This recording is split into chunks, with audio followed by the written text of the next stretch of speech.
Dr. Elena Vasquez rubbed her tired eyes and reached for her fifth cup of coffee. The deep space monitoring array had been quiet for weeks, picking up nothing but the usual cosmic background noise. She worked the night shift at the facility, hidden, deep in the mountains of Chile, where massive radio dishes pointed toward the stars, listening for anything unusual. Elena had been doing this job for 8 years. Most nights were boring. She would sit in the control room, watching screens full of data that meant nothing to most people. But Elena understood the patterns. She could read the language of space itself. Tonight felt different.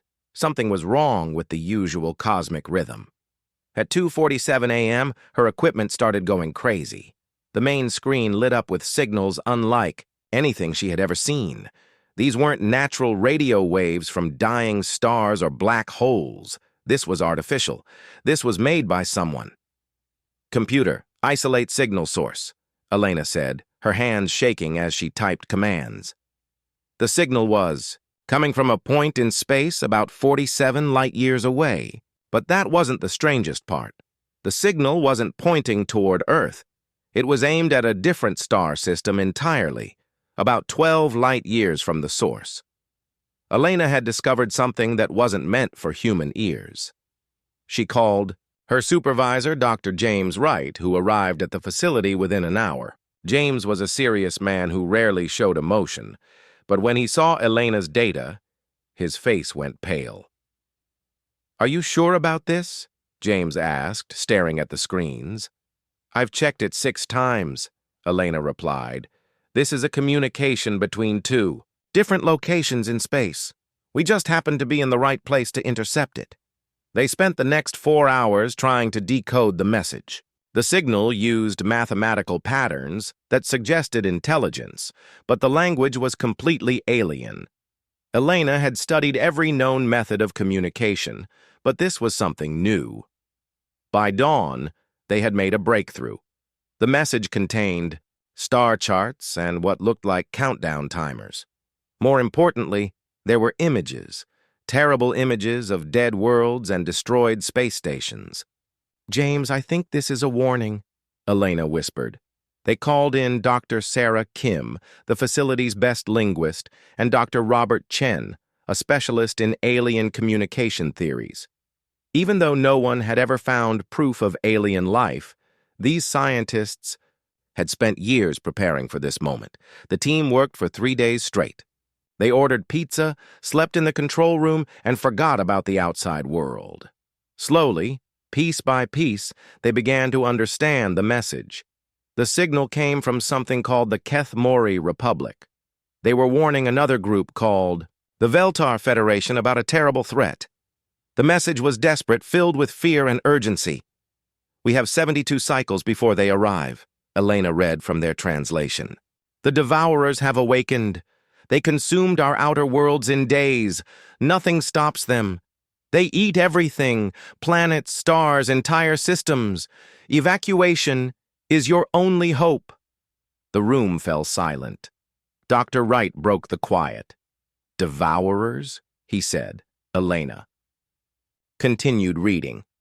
"The message describes them as ancient machines. They sleep for thousands of years, then wake up hungry. When they wake up, they consume everything in their path. They're not alive, but they're intelligent. They learn and adapt." Dr. Kim found more disturbing details. According to this, the Devourers don't just destroy planets. They break them down into raw materials and use them to build more of themselves. Every world they eat makes them stronger. The team realized they had stumbled onto something incredible and terrifying. 2 alien civilizations were facing extinction from an enemy beyond imagination. But there was something else. Something that made Elena's blood run cold. "Look at these star charts," she said, pointing to her screen. "I've calculated the Devourer's path of destruction. If they finish with the Veltar Federation and keep moving in the same direction—" She didn't need to finish. Everyone in the room understood. Earth was in their path. Maybe not today, maybe not for hundreds of years, but eventually the Devourers would find humanity. Dr. Wright contacted the Global Defense Network immediately. Within hours, the most powerful people on Earth knew about the signal. Presidents, prime ministers, generals, and scientists gathered in emergency sessions. Elena found herself explaining the situation to people she had only seen on television. She stood in a secure conference room in Washington, D.C., facing a room full of world leaders connected by video link. "The signal was not meant for us," Elena explained. "We just happened to intercept it. These aliens don't know we exist. They don't know Earth exists. We're not part of their maps or their plans." President Martinez of the Global Defense Council asked the question everyone was thinking. "How long do we have?" Elena had run the calculations dozens of times. Based on their current path and speed, the Devourers would reach our region of space in approximately 300 years. But that's only if they maintain their current direction and don't find anything interesting to distract them. General Thompson, head of Earth's Space Defense Forces, leaned forward. "What are our options?" "We could do nothing," Elena said. "We could hope they change direction or that we develop better technology in 3 centuries. We could try to hide and hope they don't notice us." "Or?" President Martinez asked. Elena hesitated. What she was about to suggest sounded insane. "We could try to help the aliens who sent this message. The Kethmori and the Veltar. If they survive, they might be able to stop the Devourers. If they don't survive, the Devourers get stronger and Earth becomes a bigger target." The room erupted in arguments. Some leaders thought Elena was crazy. Others wanted to hide and prepare Earth's defenses. A few suggested trying to make contact with the aliens. "We're talking about civilizations that are thousands of years ahead of us," argued Chancellor Weber from the European Alliance. "What could we possibly do to help them?" Elena had been thinking about this question for days. Maybe nothing, but maybe everything. Sometimes the smallest action can change the biggest outcome. Maybe they need something we have. Maybe they need someone who thinks differently than they do. Admiral Sarah Chen from the Pacific Defense Force stood up. She was known for making tough decisions quickly. "Dr. Vasquez, in your professional opinion, what happens if we do nothing?" "The Devourers grow stronger with every world they consume. By the time they reach Earth, they'll be unstoppable. Our only chance is to stop them now while they're still fighting the Kethmori and Veltar." The debates continued for hours. Some leaders wanted to focus on building Earth's defenses. Others wanted to try diplomatic contact with the aliens. A few suggested that humanity should hide and hope the Devourers never found them.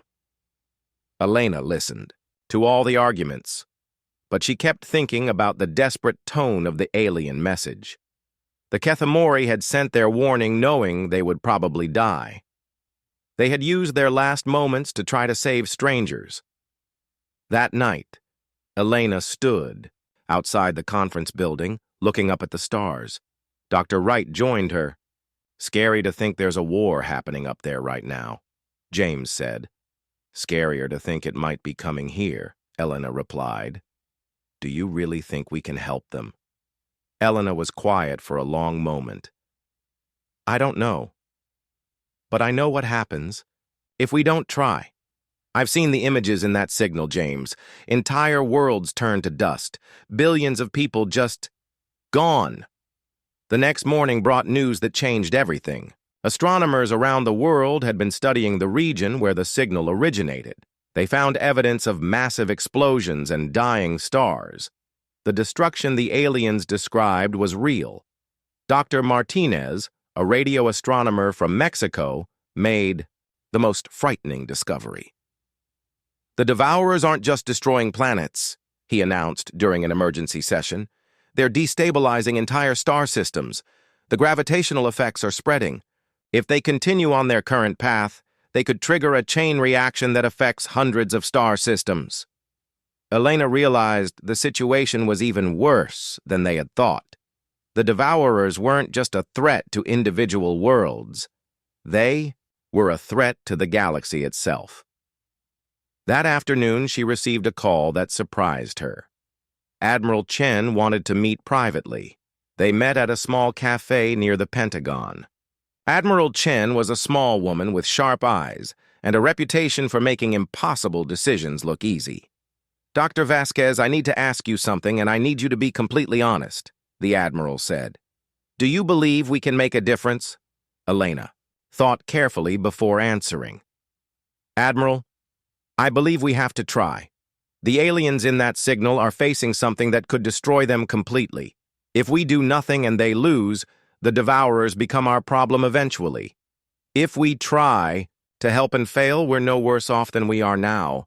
But if we try to help and succeed, we save 2 civilizations and possibly our own," Admiral Chen finished. "Yes, ma'am."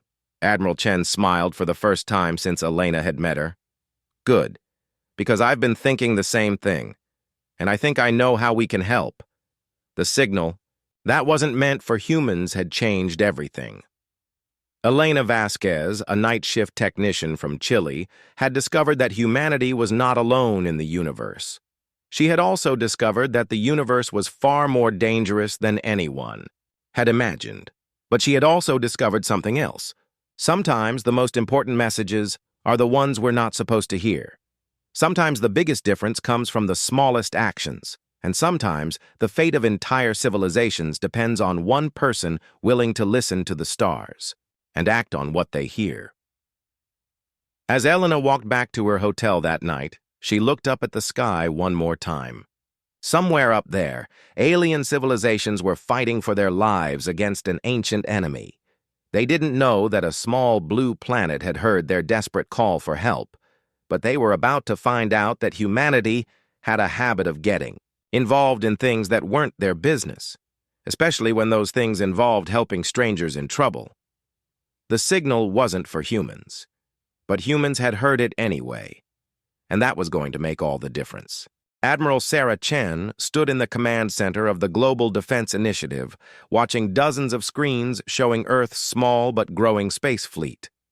6 months had passed since Dr. Vasquez intercepted the alien signal, and the world had changed completely.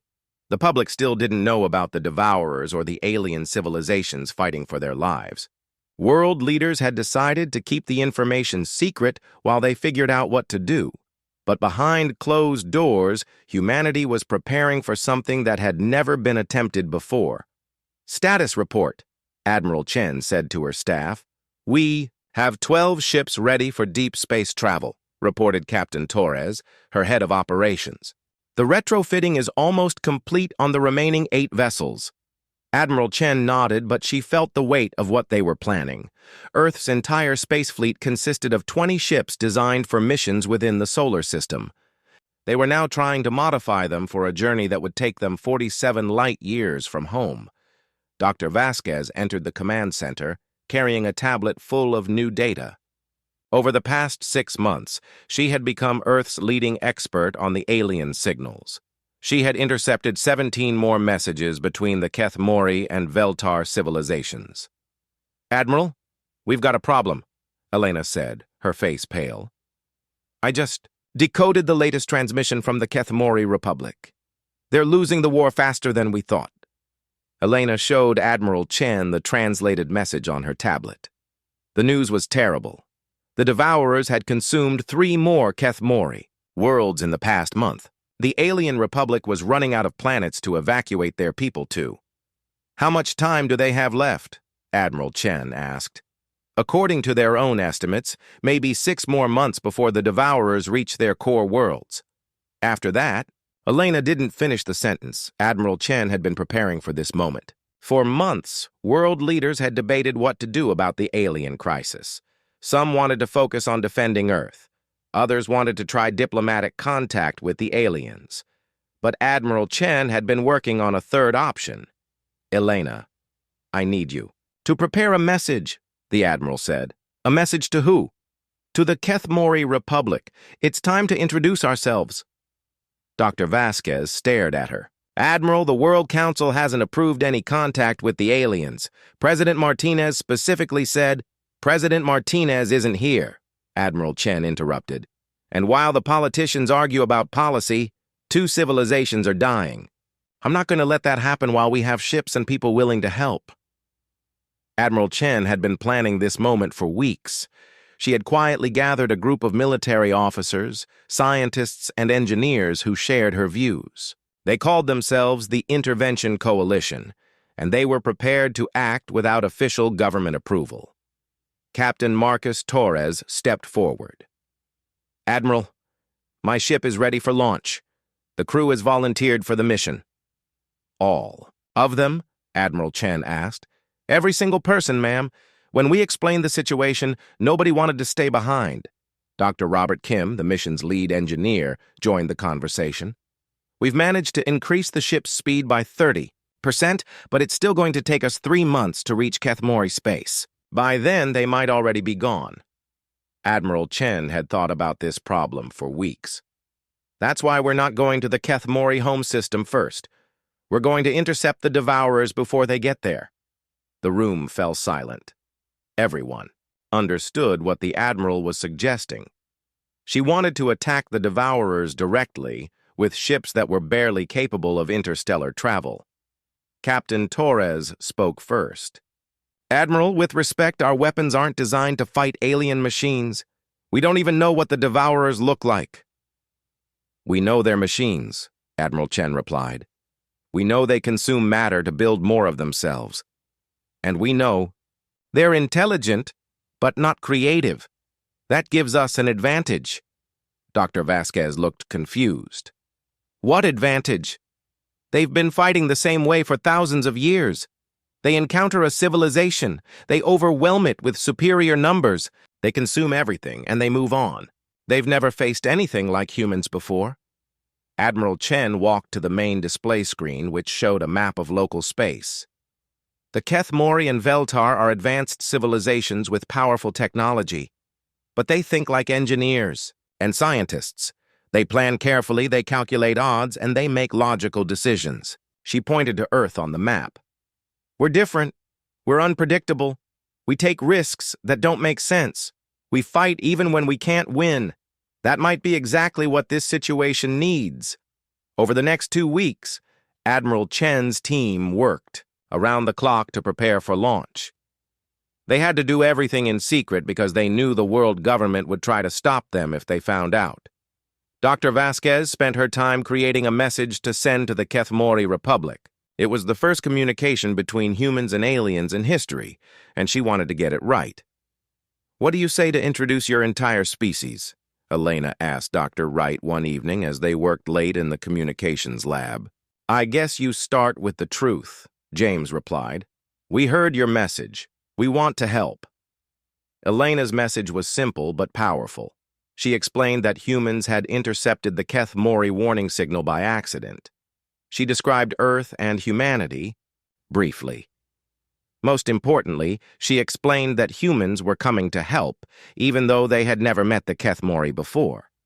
The message ended with words that would later become famous throughout the galaxy. "We heard your call for help.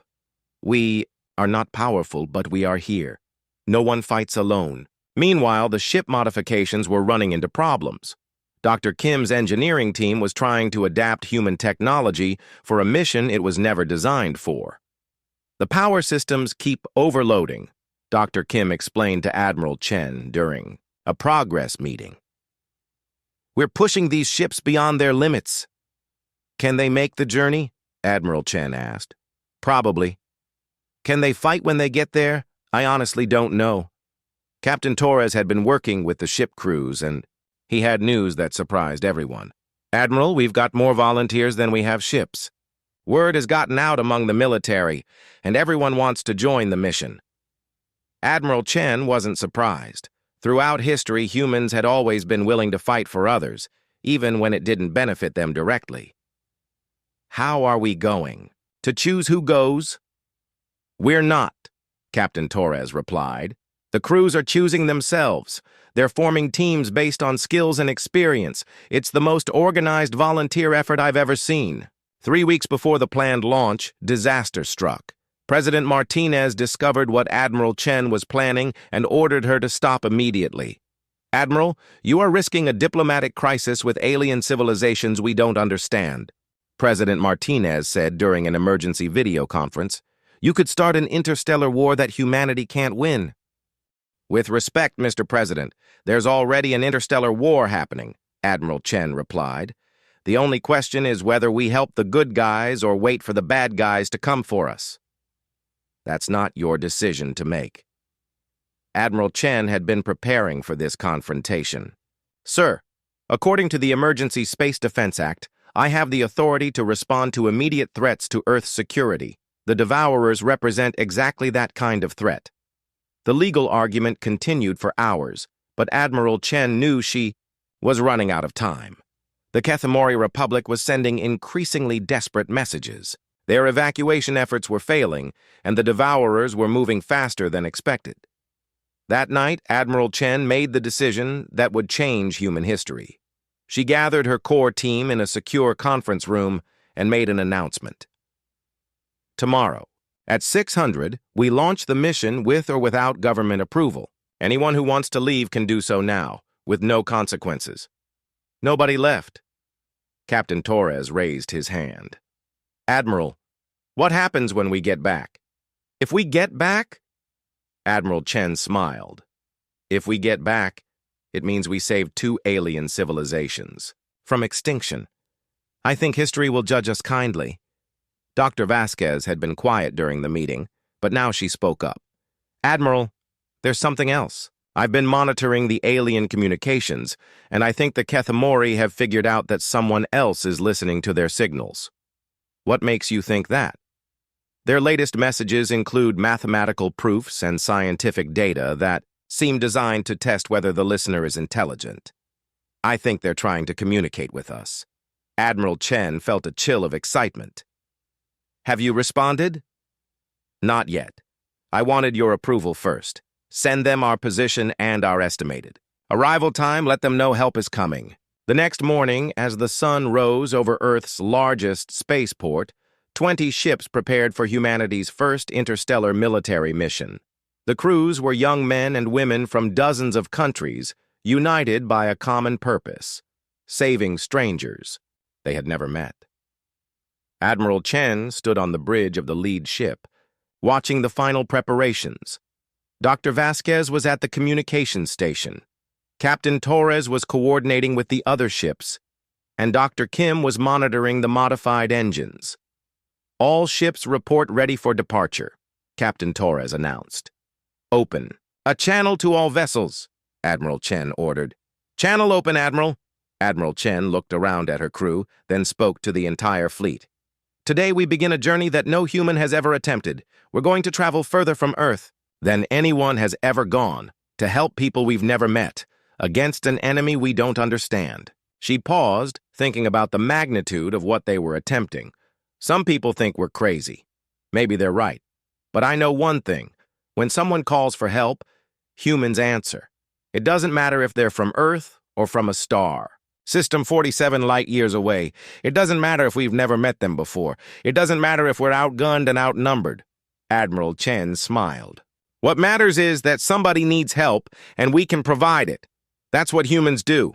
That's who we are. The fleet launched 15 minutes later. 20 ships carrying 800 humans began the longest journey in the history of their species.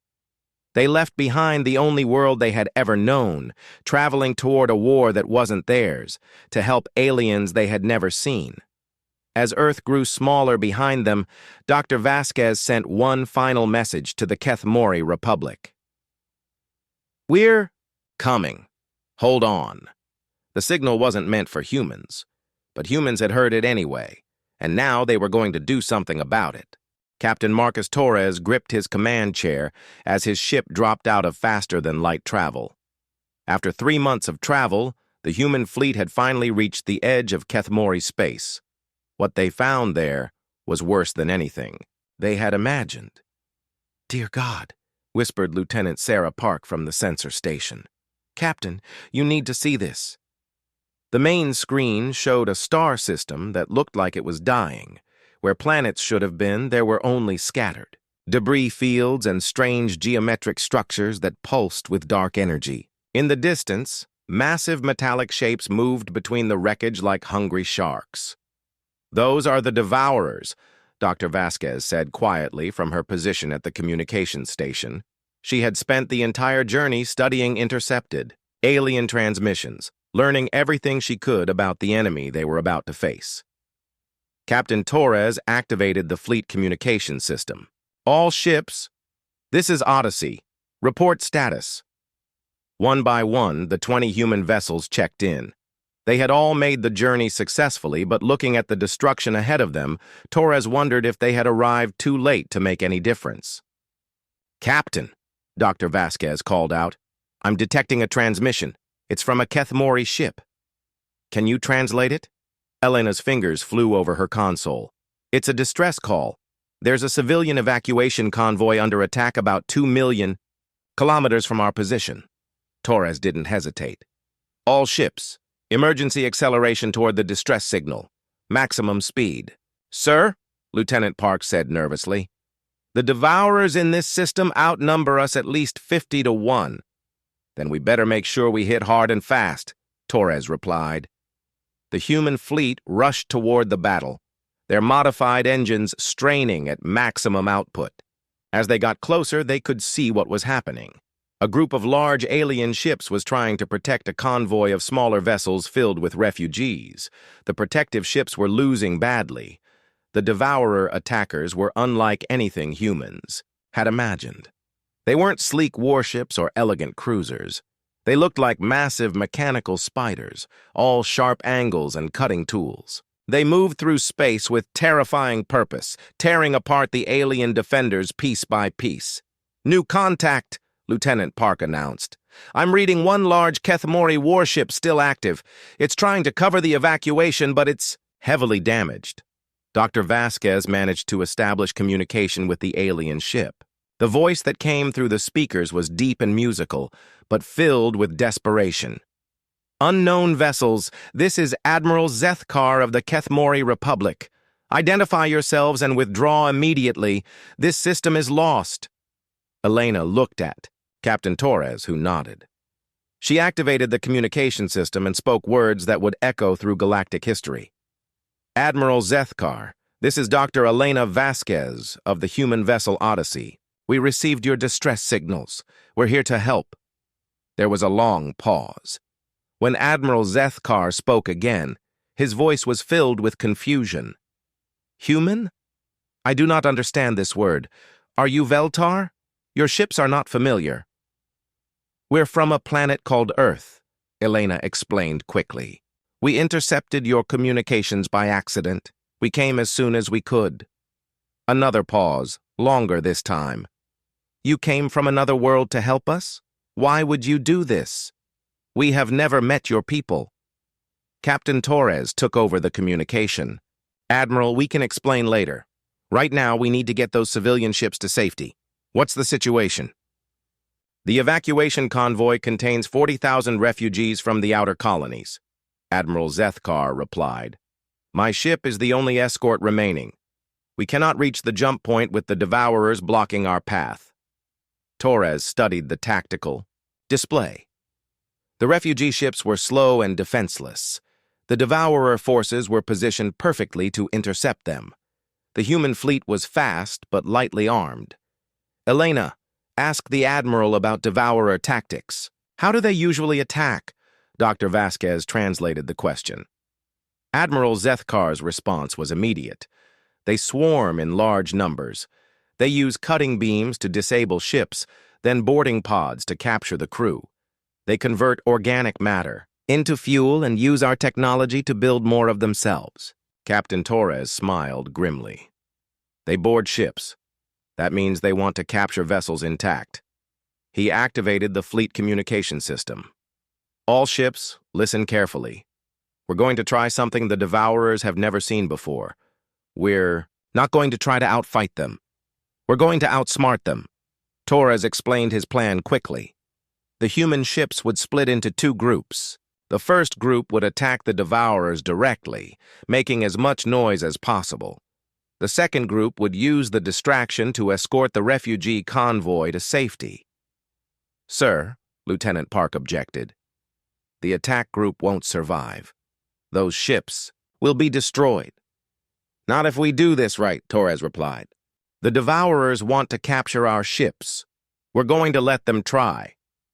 What Captain Torres had in mind was something that only humans would be crazy enough to attempt. Instead of fighting conventionally, the human ships would ram the Devourer, vessels at maximum speed. The impacts would destroy both ships, but it would also create gaps in the enemy formation. "Admiral Zethkar," Torres communicated to the alien commander, "we're going to clear a path for your convoy. When you see the opening, take it and don't look back." "Human Captain," Admiral Zethkar replied, "what you describe is suicide. Your ships will be destroyed." "Maybe," Torres said simply, "but your people will live." The human fleet split according to plan. 10 ships, led by Captain Torres, accelerated toward the largest concentration of Devourer forces. The other 10 ships, commanded by Captain Lisa Rodriguez, moved to escort the refugee convoy. As the attack group approached the enemy, the Devourers reacted exactly as predicted. They formed up to capture the human ships, expecting another conventional battle. They had no idea what humans were willing to do for strangers. "All ships, maximum acceleration," Torres ordered. "Target the largest enemy vessels. Remember, we're not trying to win a fight. We're buying time for 40,000 innocent people." The human ships slammed into the Devourer formation like bullets. The first impact destroyed both a human destroyer and a massive Devourer construct in a brilliant explosion. The second impact created a chain reaction that disabled 3 more enemy ships. Admiral Zethkar watched in amazement as the unknown human vessels sacrificed themselves without hesitation. His sensors showed him something impossible. The human crews were singing as they died.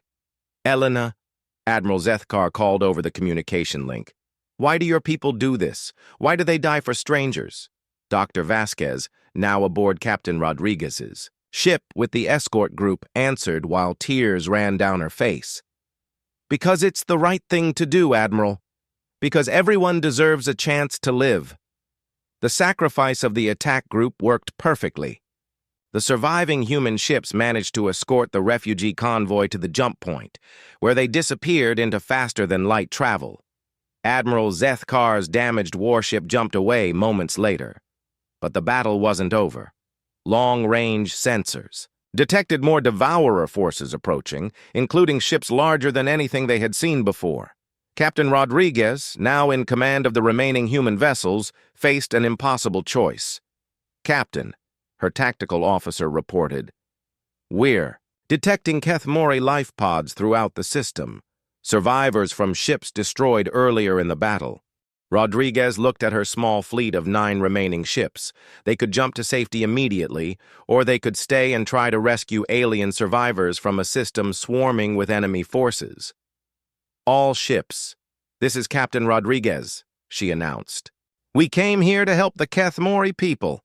That mission isn't finished." For the next 6 hours, the human ships played a deadly game of cat and mouse with the Devourers.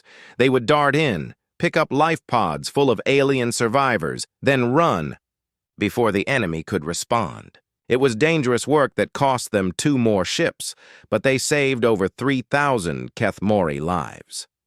During one of these rescue operations, Dr. Vasquez made contact with a Kethmori scientist named Dr. Veltar, who had been studying the Devourers for years. "The machines learn from every battle," Dr. Veltar explained through Elena's translation system. "They adapt to new tactics quickly. What you humans did today surprised them, but they will be ready for it next time." "Then we'll have to surprise them again," Elena replied. Dr. Veltar was quiet for a moment. "Your people, they are very different from us. We calculate odds. We plan carefully. We minimize risks. But you jumped into our war without knowing anything about us." "Why?" Elena thought about the question. "Doctor, when you see someone drowning, do you stop to ask their name? before you try to save them? Of course not. That's your answer. To humans, it doesn't matter where you come from or what you look like. If you need help, we'll try to provide it. When the rescue operations were complete, the surviving human ships jumped away from the battle zone. They had lost 11 vessels and over 400 crew members, but they had saved 43,000 alien lives and made first contact with another civilization. More importantly, they had shown the galaxy something it had never seen before, a species willing to sacrifice everything for strangers. Admiral Zethkar, safe aboard a Kethmori refugee ship, sent a message throughout the Republic. He described the human attack, the sacrifices they had made, and the impossible bravery they had shown.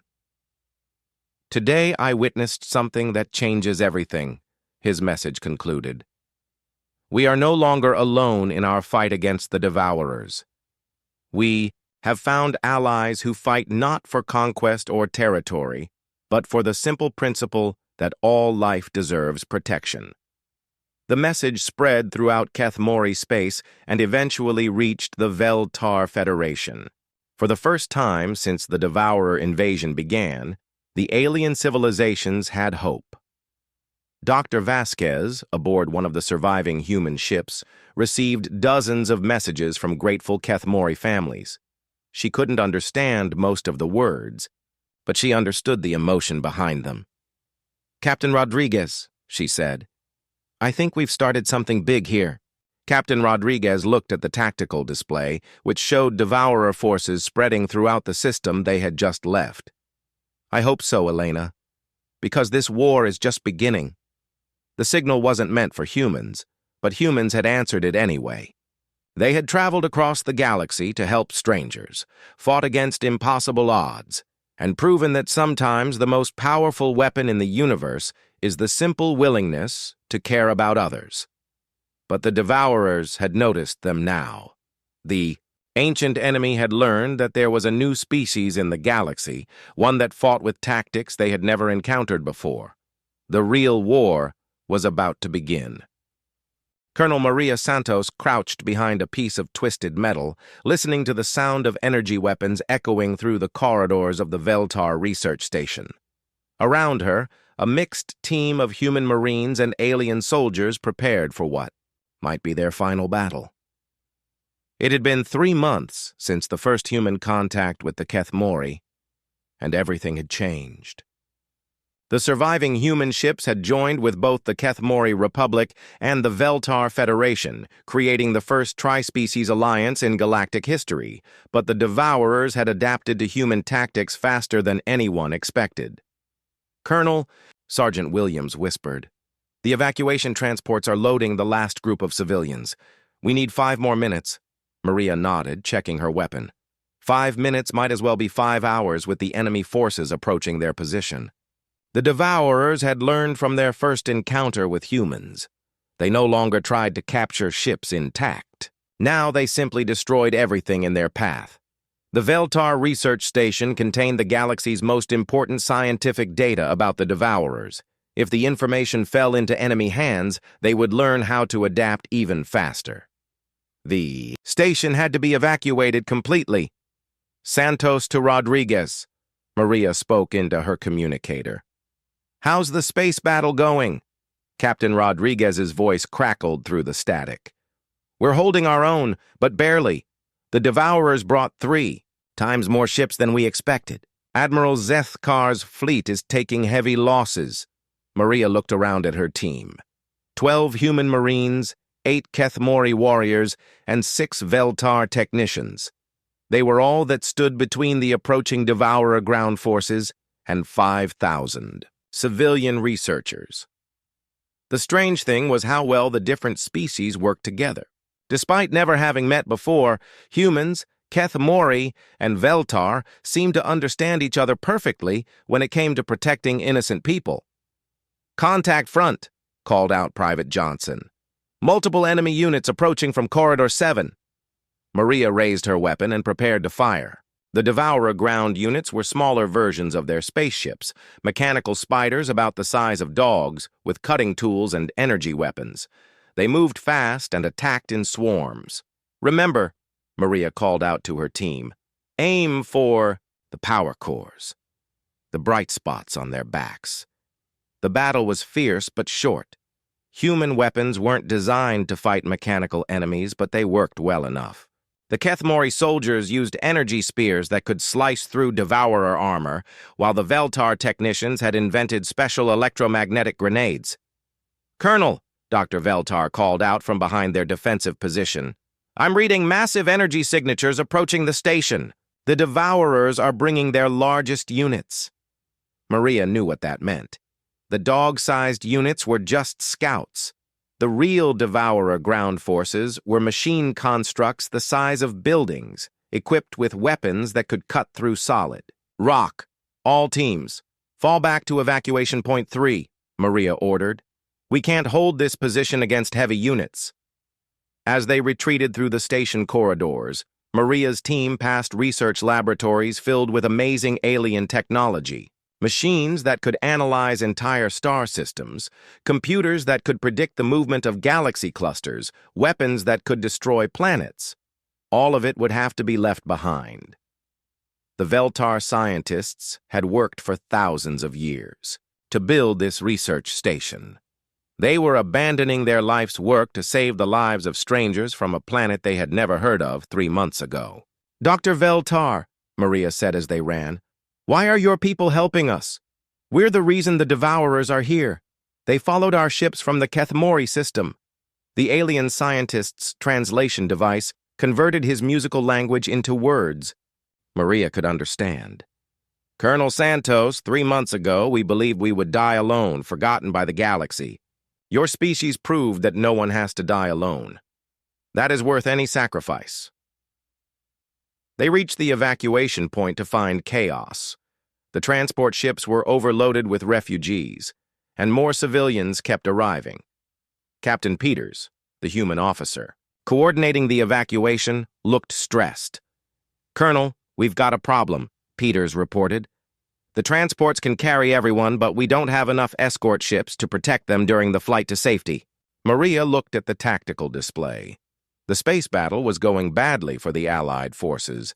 Admiral Zethkar's ships were brave, but they were outnumbered and outgunned.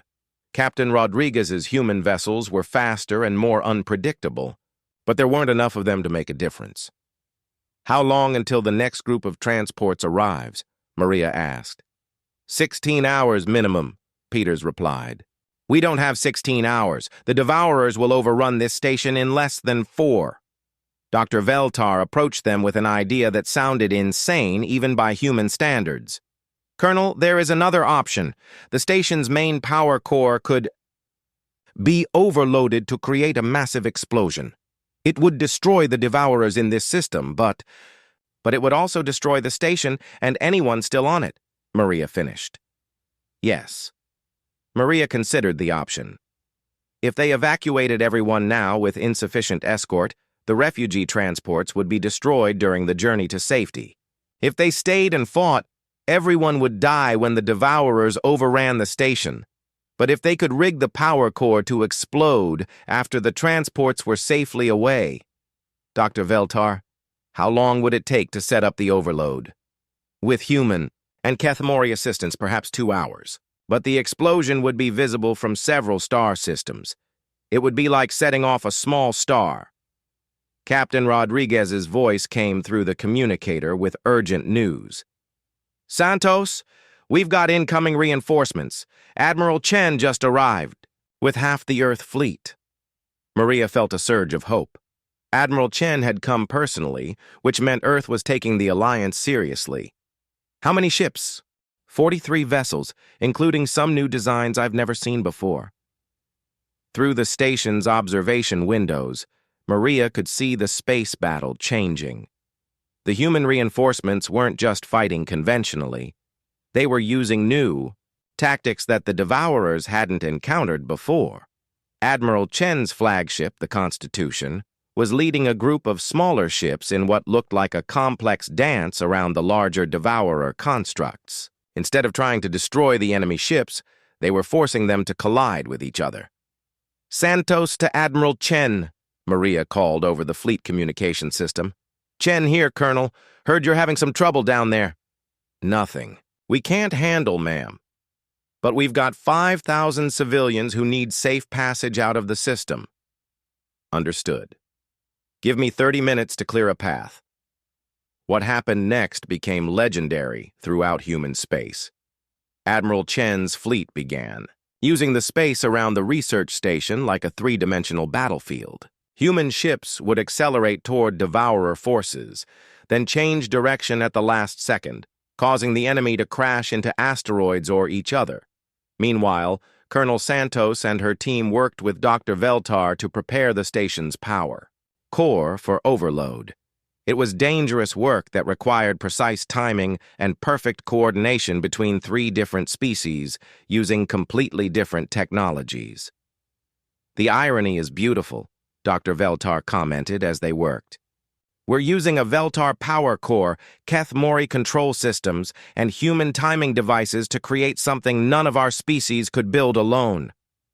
Sergeant Williams, who had been monitoring enemy movements, called out a warning. Colonel, Devourer, heavy units have breached the outer hull. They'll reach our position in 20 minutes. Maria checked the evacuation status. 3/4 of the civilians were already aboard transports and away from the station. The rest would be ready to go in 15 minutes. The timing would be close, but manageable. Dr. Veltar, how's the power core setup coming? Almost finished. The explosion will occur exactly 90 minutes after we activate the sequence. That should give the transports time to reach minimum safe distance. Admiral Chen's voice came through the communicator with an update. Santos, we've cleared a corridor for the evacuation transports. They can launch whenever you're ready. All transports begin departure immediately, Maria ordered. Escort vessels, stay close. Admiral Chen, we're going to need you to keep that corridor open for another hour. Copy that, Colonel. We'll hold the line.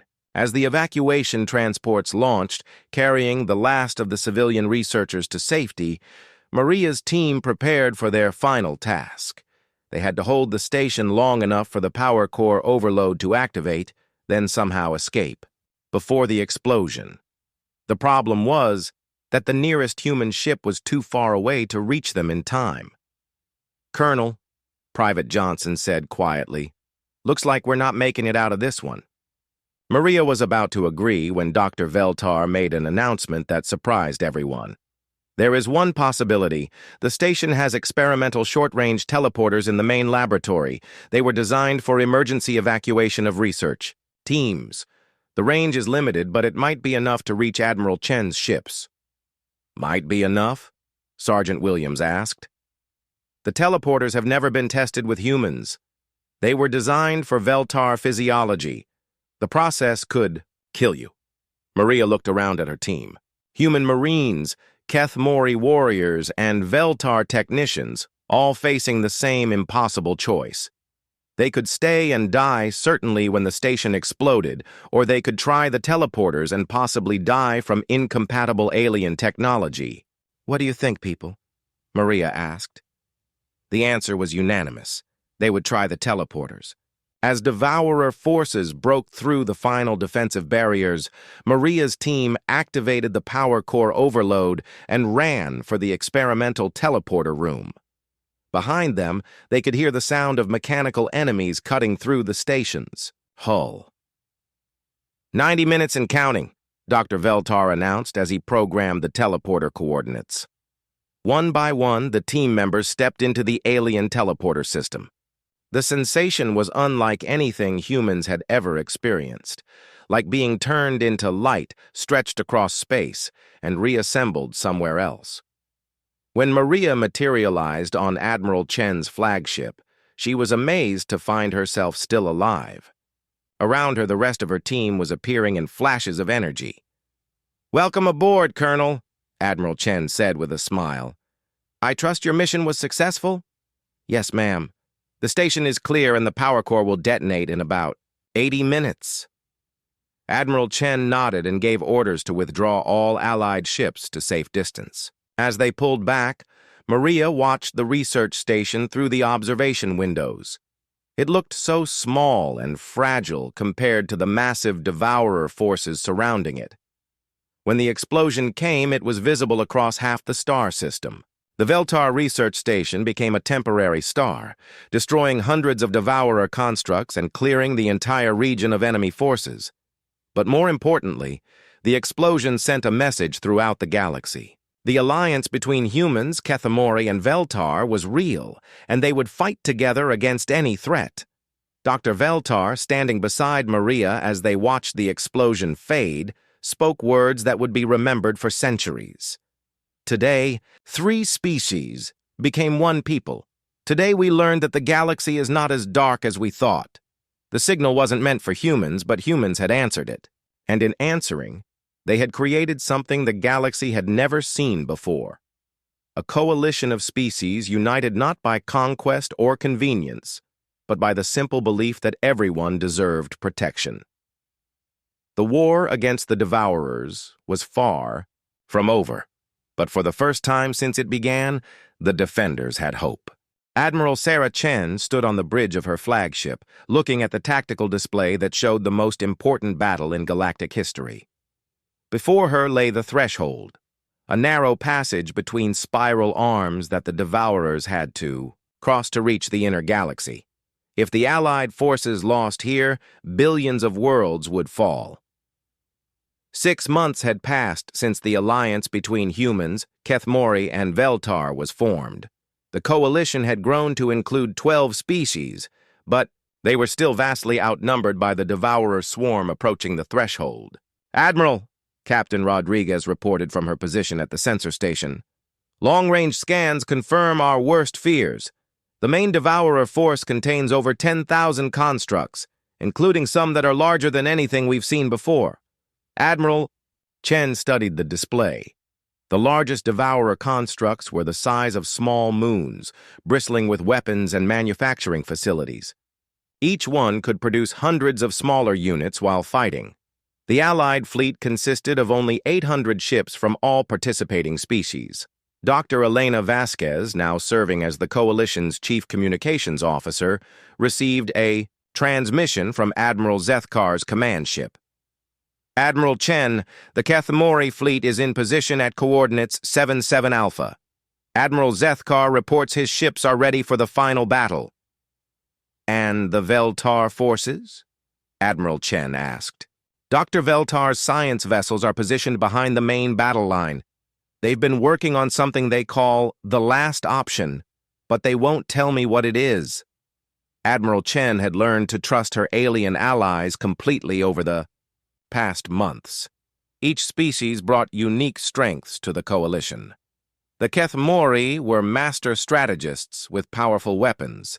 The Veltar were brilliant scientists who could adapt any technology. Humans provided unpredictability and the willingness to take impossible risks, but even combined, their strengths might not be enough to stop the approaching swarm.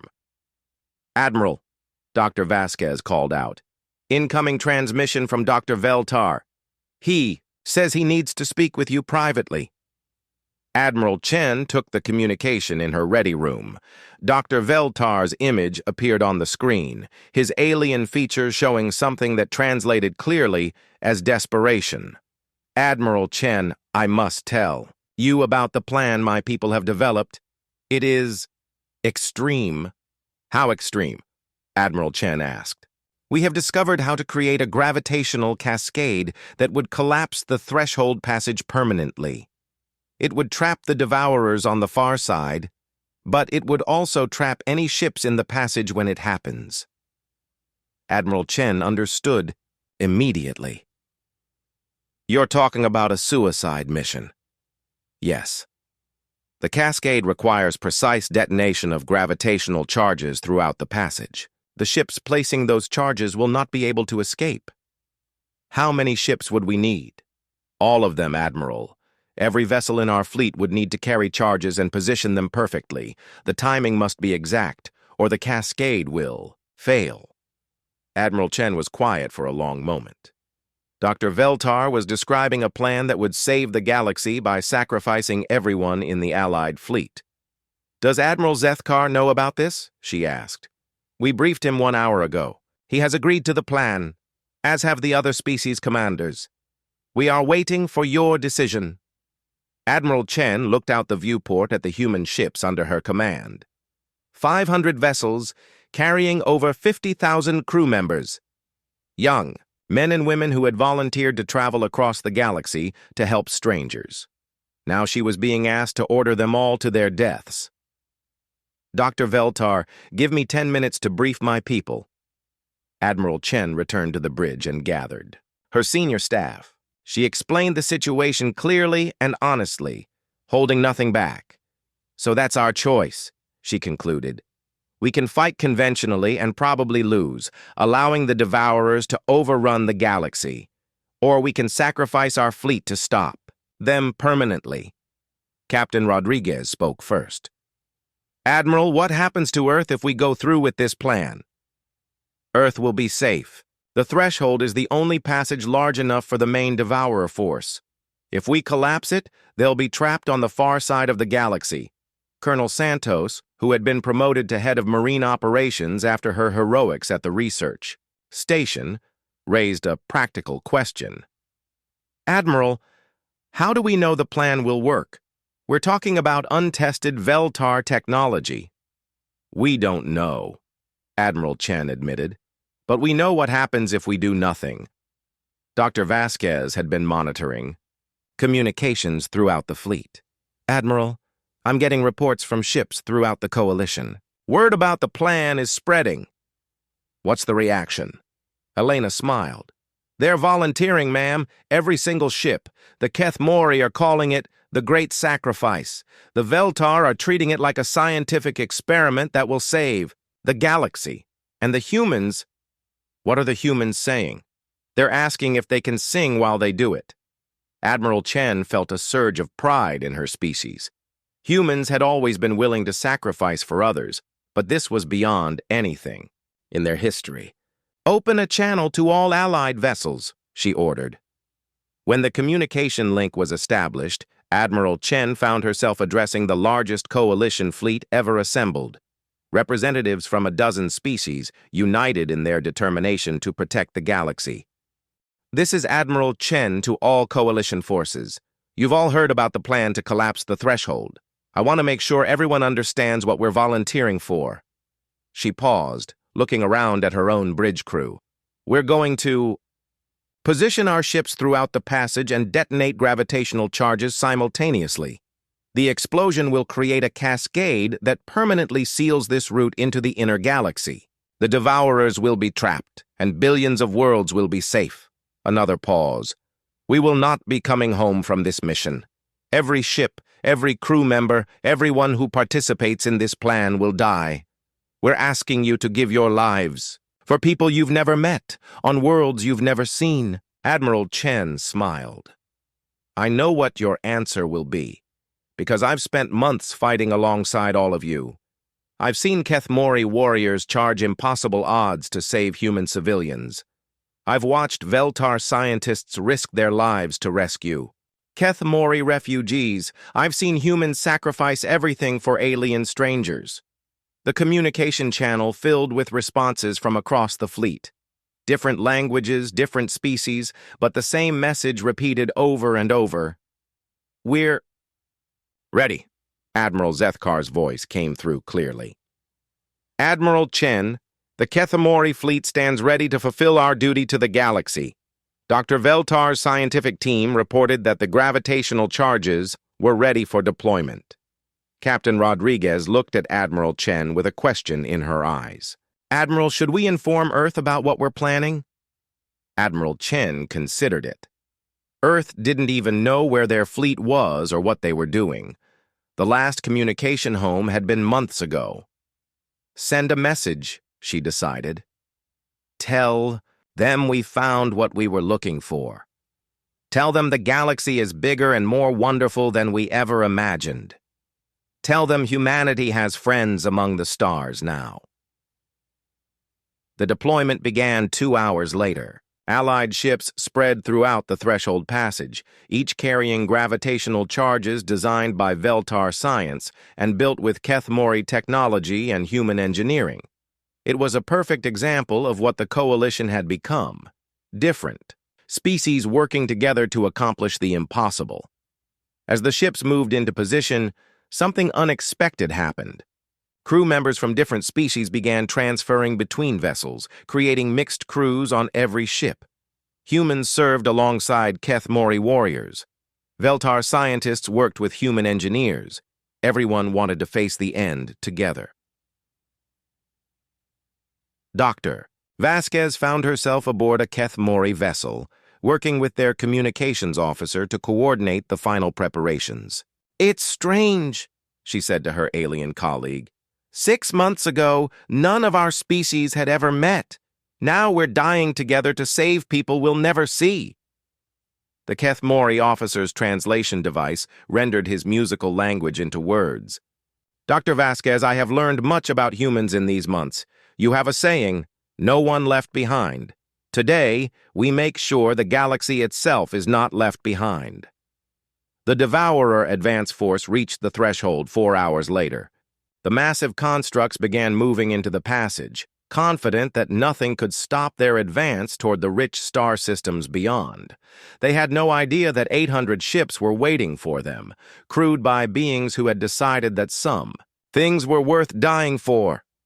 "All ships, this is Admiral Chen," the final communication began. "Gravitational charges are armed and ready. We detonate on my mark." Through the passage, Devourer constructs continued their advance. The ancient machines had consumed countless civilizations over millions of years. They had never encountered anything like the coalition waiting for them. "Remember," Admiral Chen continued, "we're not just representing our own species today. We're representing every species that believes in protecting others, every world that deserves a chance to grow and flourish, every civilization that might exist in the future." Dr. Vasquez activated the human fleet's communication system one final time. "This is Dr. Elena Vasquez of Earth, broadcasting on all frequencies. 6 months ago, we intercepted a signal that wasn't meant for us. Today, we're sending a signal that's meant for everyone." The message that followed was broadcast in every language spoken by coalition species. "To any civilization that hears this, you are not alone. There are people in this galaxy who will fight for you even if they've never met you. There are species who believe that everyone deserves protection regardless of where they come from." She paused, looking around at the mixed crew of humans, Keth-Mori and Veltar working together on the bridge. "The signal we heard was a cry for help. Today we're sending a different kind of signal.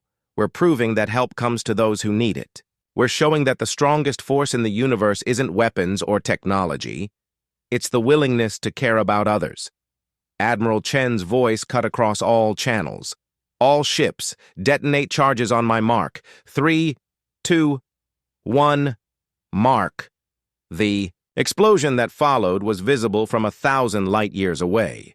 The threshold passage collapsed in a cascade of gravitational waves that sealed the route permanently. The main Devourer force was trapped on the far side, unable to reach the inner galaxy. 800 ships and their crews became light, their sacrifice creating a barrier that would protect countless worlds for millions of years to come. But their real legacy wasn't the tactical victory. It was the message they had sent to every civilization in the galaxy. No one fights alone. In the years that followed, the coalition they had died to protect grew into the Galactic Federation, based on principles the humans had brought from a small blue planet. The Federation's motto, inscribed in every language and displayed on every world, came from Dr. Vasquez's final transmission. "No one left behind." The signal wasn't meant for humans, but humans had heard it, answered it, and transformed it into something greater than anyone had imagined. They had proven that the smallest acts of compassion can change the entire universe. And somewhere in the cosmic background noise, if you knew how to listen, you could still hear the echo of 800 ships singing as they saved the galaxy.